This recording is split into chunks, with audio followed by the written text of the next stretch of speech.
Hello friends, সহজ দর্শন শিক্ষা ইউটিউব চ্যানেলে তোমাদের সকলকেই স্বাগত। আজকের এই ছোট্ট ক্লাসটি উচ্চ মাধ্যমিকের ছাত্রছাত্রীদের জন্য খুবই গুরুত্বপূর্ণ হতে চলেছে, কারণ আজকের ক্লাসে আমি তোমাদের জন্য নিয়ে এসেছি তোমাদের সংস্কৃত বিষয় থেকে যে সকল এসএকিউগুলো সবচেয়ে বেশি গুরুত্বপূর্ণ তোমাদের পরীক্ষার জন্য, তার একটা বাছাই করা লিস্ট। অবশ্যই তুমি এতদিন ধরে যা পড়াশুনো করেছো সেটা কাজে লাগবে, কিন্তু হ্যাঁ, তুমি মিলিয়ে নাও যে এই প্রশ্নগুলোও তোমার করা রয়েছে কি নেই, কারণ এই প্রশ্নগুলো কিন্তু একটাও মিস করার মতো নয়। প্রত্যেকটা প্রশ্নই খুবই গুরুত্বপূর্ণ। অলি পর্বার গণনা অনুসারে কতজন চোর ছিল? অলি পর্বার গণনা অনুসারে চোরের সংখ্যাই ছিল 40 জন। আর্যাবর্তের শিক্ষা ব্যবস্থা কেমন ছিল?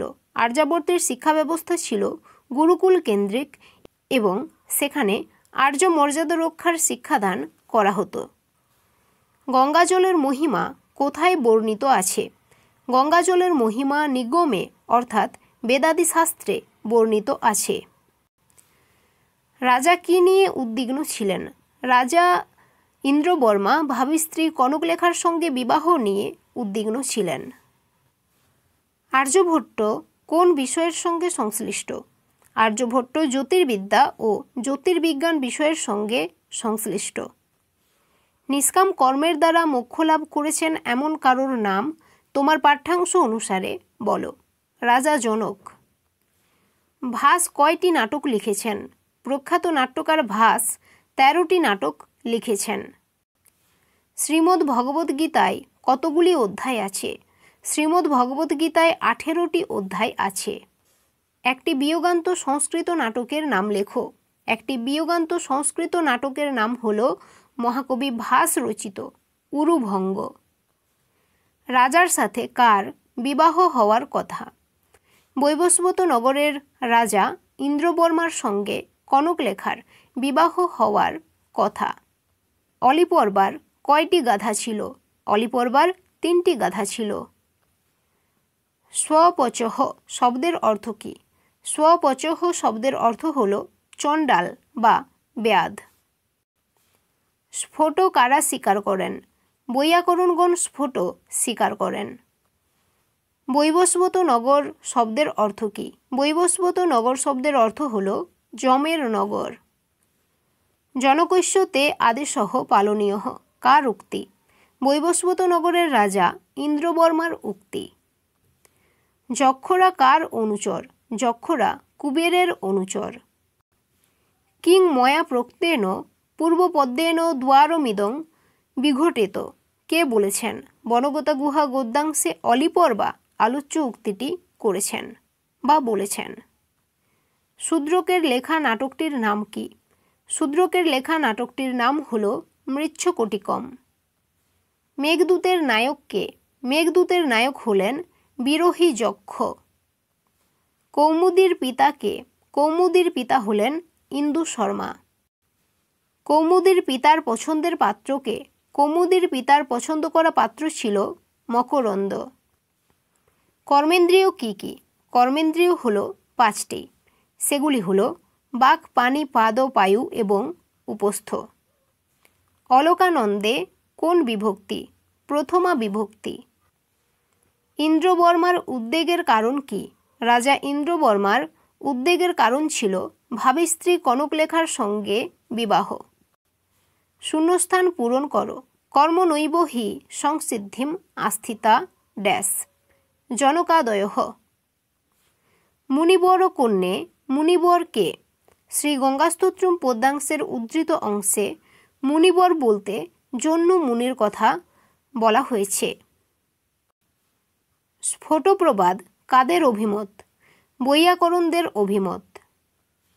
তোমার পাঠ্যাংশ থেকে ঘোড়ার 2টি প্রতিশব্দ লেখো, অশ্ব এবং তুরগ। প্রতিজ্ঞা যৌগন্ধ রায়নম কার লেখা? প্রখ্যাত নাট্যকার ভাসের লেখা। সাধয়ামহ এর একটি প্রতিশব্দ লেখো। সাধয়ামহ এর একটি প্রতিশব্দ হল গচ্ছামহ। রঘুবংশম কার লেখা? রঘুবংশম কালিদাসের লেখা। স্ত্রী চরিত্রবিহীন একটি সংস্কৃত নাটকের নাম লেখো।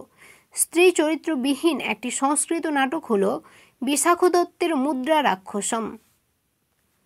উদ্দাহ এর অর্থ কী? উদ্দাহ এর অর্থ হল বিবাহ। বাসন্তিক স্বপ্নম এর অনুবাদকর্তা কে? বাসন্তিক স্বপ্নম এর অনুবাদকর্তা হলেন পণ্ডিত শ্রী কৃষ্ণমাচার্য। গীতগোবিন্দ কার রচনা? গীতগোবিন্দ বৈষ্ণব জয়দেবের রচনা। বিধু কথার অর্থ কী? বিধু কথার অর্থ হল চন্দ্র। উটোজ কথার অর্থ কী? উটোজ কথার অর্থ হল কুটির। কুলস্ত্রীদের সঙ্গে কার তুলনা করা হয়েছে? কবি ত্রিবিক্রম ভট্ট কুলস্ত্রীদের সঙ্গে সূর্যের দূতির তুলনা করেছেন। রাজার বিয়ের আর কতদিন বাকি? রাজা ইন্দ্রবর্মার বিয়ের আর 4 দিন বাকি। কৌমুদীর বাবার মনোনীত পাত্র কে? কৌমুদীর বাবার মনোনীত পাত্র হল মকরন্দ।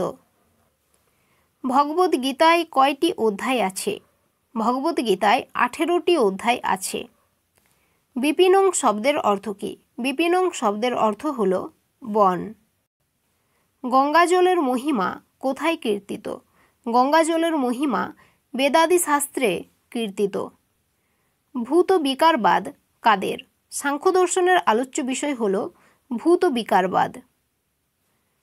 স্বশ্বাসানুরুদ্ধ এর অর্থ কী? এর অর্থ হল নিজ নিজ অশ্বের পিঠে আরোহণ করে। জঠর শব্দের অর্থ কী? জঠর শব্দের অর্থ হল মাতৃগর্ভ। দর্শ শব্দের অর্থ কী? দর্শ শব্দের অর্থ হল অমাবস্যা।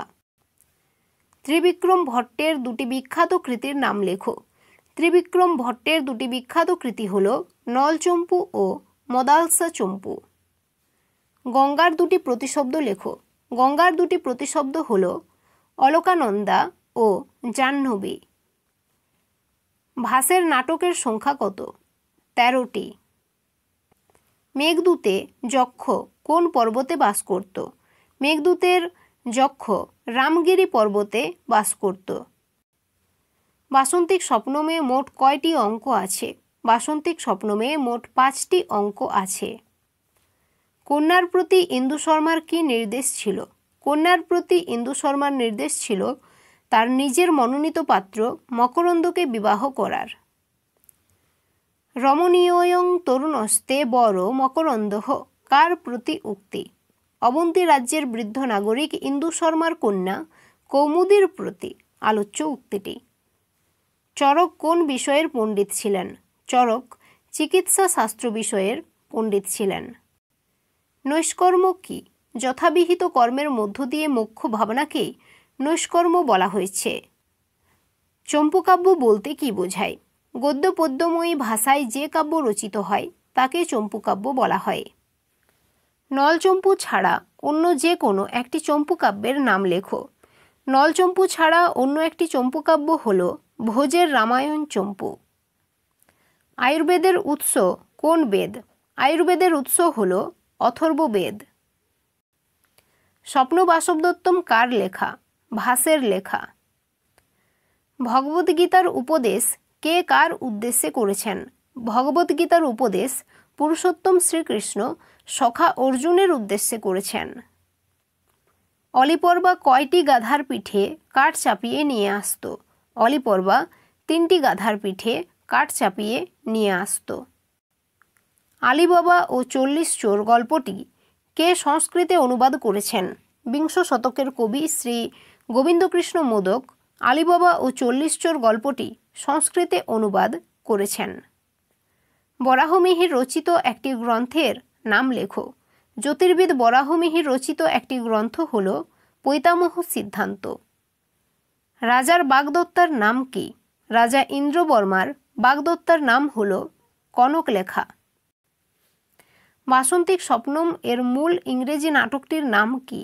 বাসন্তিক স্বপ্নম এর মূল ইংরেজি নাটকটি হল শেক্সপিয়ার রচিত এ মিডসামার নাইটস ড্রিম।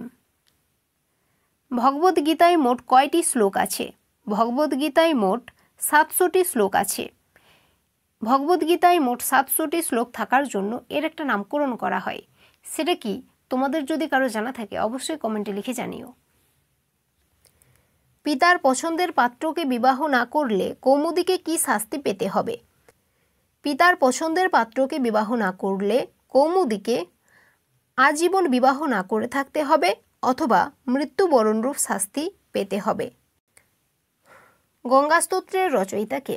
গঙ্গাস্তোত্রের রচয়িতা হলেন শ্রী শঙ্করাচার্য। আর মনে রাখবে যে শঙ্করাচার্য অদ্বৈত বেদান্ত মতবাদের প্রবক্তা ছিলেন।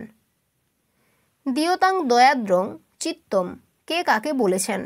শ্রী কৃষ্ণমাচার্য রচিত বাসন্তিক স্বপ্নম নাট্যাংশের আলোচ্য অংশটির বক্তা জনৈক প্রজা ইন্দু শর্মা বৈবস্বত নগরের রাজা ইন্দ্রবর্মাকে বলেছেন। সো ফ্রেন্ডস, আজকের ক্লাসটি এখানেই শেষ। তোমার যদি ক্লাসটি ভালো লেগেছে তো অবশ্যই ক্লাসটিকে একটি লাইক দিও, চ্যানেলটিকে সাবস্ক্রাইব করে নিও, আর হ্যাঁ, তোমার যারা ফ্রেন্ডস রয়েছে তাদের সাথে ভিডিওটি অবশ্যই শেয়ার করো। থ্যাংক ইউ সো মাচ ক্লাসটি শেষ পর্যন্ত দেখার জন্য।